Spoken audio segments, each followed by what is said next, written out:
ಇದೀಗ ತೋತಾಪುರಿ ಮಾವಿನಕಾಯಿ ಮರ. ಇಲ್ಲಿ ದಶೇರಿ, ಮಲ್ಲಿಕ, ರಸ್ಪುರಿ, ಬೆಂಗನಪಲ್ಲಿ, ಕುಟ್ಟಿ ಎಂತರ ಸಕ್ಕರೆಗುಟ್ಟಿ, ಹಾಗೆ ತುಂಬ ವೆರೈಟಿಯ ಮಾವಿನ ಮರಗಳಿವೆ. ಎಷ್ಟು ಕೆಳಗೆ ಆಗಿದೆ ನೋಡಿ. ಇಲ್ಲಿ ಇದು ಹೇಳಿದ್ರೆ ಪ್ರೂನಿಂಗ್ ಮಾಡ್ತಾ ಇರ್ತಾರೆ. ಇಲ್ಲಿ ಮಾವಿಗೆ ತುಂಬ ಪ್ರಸಿದ್ಧ ಈ ಜಾಗ.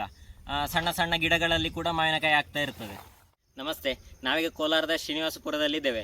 ಇದಕ್ಕೆ ಪ್ರಪಂಚ ಪ್ರಸಿದ್ಧ ಮಾವಿನ ಹಣ್ಣಿನ ನಗರ ಅಂತಲೇ ಹೆಸರು. ಎಲ್ಲಿ ನೋಡಿದ್ರು ಮಾವಿನ ತೋಟವೇ ಕಾಣ್ತಾ ಇರೋದು. ಎಷ್ಟೋ ಕಿಲೋಮೀಟರ್ ಗಟ್ಟಲೆ ಮಾವಿನ ಹಣ್ಣಿನ ತೋಟ ಇದೆ.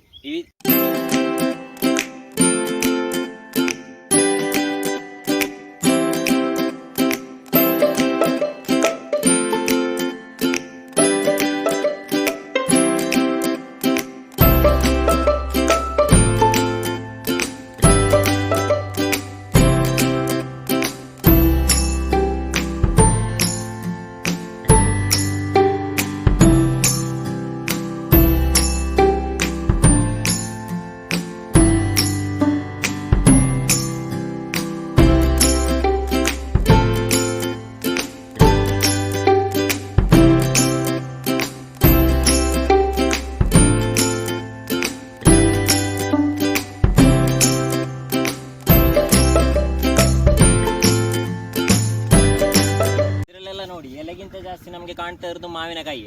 ಎಲ್ಲ ಮರದಲ್ಲಿ ಹೀಗೆ ಕಾಣ್ತಾ ಇದೆ. ನಾವಿಲ್ಲಿ APMCಗೆ ಹೋಗಿದ್ದೆವು. ಎಕರೆಗಟ್ಟಲೆಯಲ್ಲಿ APMC ಇದೆ. ಇಲ್ಲಿ ನೋಡಿದ್ರು ಮಾವಿನಕಾಯಿಯೇ. ಲೋಡು ಬಂದು ಸುರುಗ್ತಾ ಇದ್ದಾರೆ. ಹೇಳಿದ್ರೆ ಇಳಿಸ್ತಾ ಇರೋದಲ್ಲ, ಒಂದೊಂದಾಗಿ ಇಡೀ ಟ್ರ್ಯಾಕ್ಟರಲ್ಲಿ, ಲಾರಿಗಳಲ್ಲಿ ಬಂದು, ಟಿಪ್ಪರಲ್ಲೆಲ್ಲ ಬಂದು ಹಾಗೆ ಮೊಗಚಿ ಮಾವಿನಕಾಯಿ ಮಾರ್ತಾ ಇದ್ದಾರೆ. 20 ರೂಪಾಯಿಗೆಲ್ಲ ಮಲ್ಲಿಕ 1 kg ಸಿಗ್ತದೆ. ಮಲ್ಲಿಕ ತೋತಾಪುರಿಗೆಲ್ಲ 5 ರೂಪಾಯಿ kgಗೆ. ಅಷ್ಟು ಕಡಿಮೆ ಬೆಲೆಗೆ ಇಲ್ಲಿ ಮಾವಿನಕಾಯಿ ಸಿಗ್ತಾ ಇದೆ.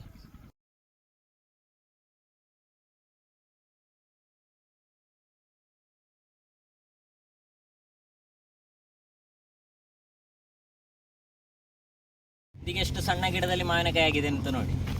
ಎಲ್ಲ ಹಾಗೆ ಎಲ್ಲ ಜಾಗದಲ್ಲಿ, ಎಲ್ಲ ಗಿಡದಲ್ಲಿ ಕೂಡ ಸಣ್ಣ ಸಣ್ಣ ಗಿಡದಲ್ಲಿ ಮಾವಿನಕಾಯಿ ಆಗ್ತಾ ಇರ್ತದೆ. ಅದಕ್ಕೆ ಹೆಚ್ಚಿನ ಮೇಂಟೆನೆನ್ಸ್ ಅಂತ ಬೇಕು ಅಂತಿಲ್ಲ ಈ ಜಾಗದಲ್ಲಿ.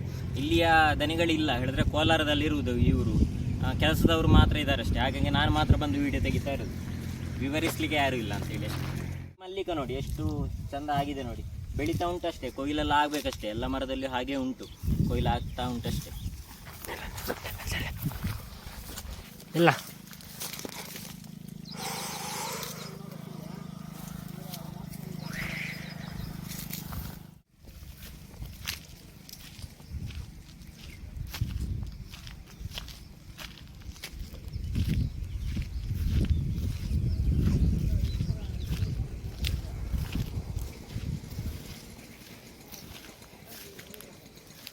ಹಕ್ಕಿಗಳ ಉಪದ್ರವಕ್ಕೆ ಬೇಕಾಗಿ ಇಲ್ಲಿ ಬಾಟ್ಲಿ ಮತ್ತು ಕಲ್ಲು ಕಟ್ಟಿದ್ದಾರೆ ನೋಡಿ. ಗಾಳಿ ಬರುವಾಗ ಅದು ಟಣ ಸೌಂಡ್ ಮಾಡ್ತದೆ. ಅಷ್ಟಾಗ ಹಕ್ಕಿಯೆಲ್ಲ ಎಂತ ಬರುವುದಿಲ್ಲ. ನಮ್ಮೂರಲ್ಲೆಲ್ಲ ಮಾವಿನಕಾಯಿ ಕೊಯ್ಲಿಕ್ಕೆ ಎಷ್ಟೆಷ್ಟು ಉದ್ದದ ಕೊಕ್ಕೆ ಬೇಕಾಗ್ತದೆ.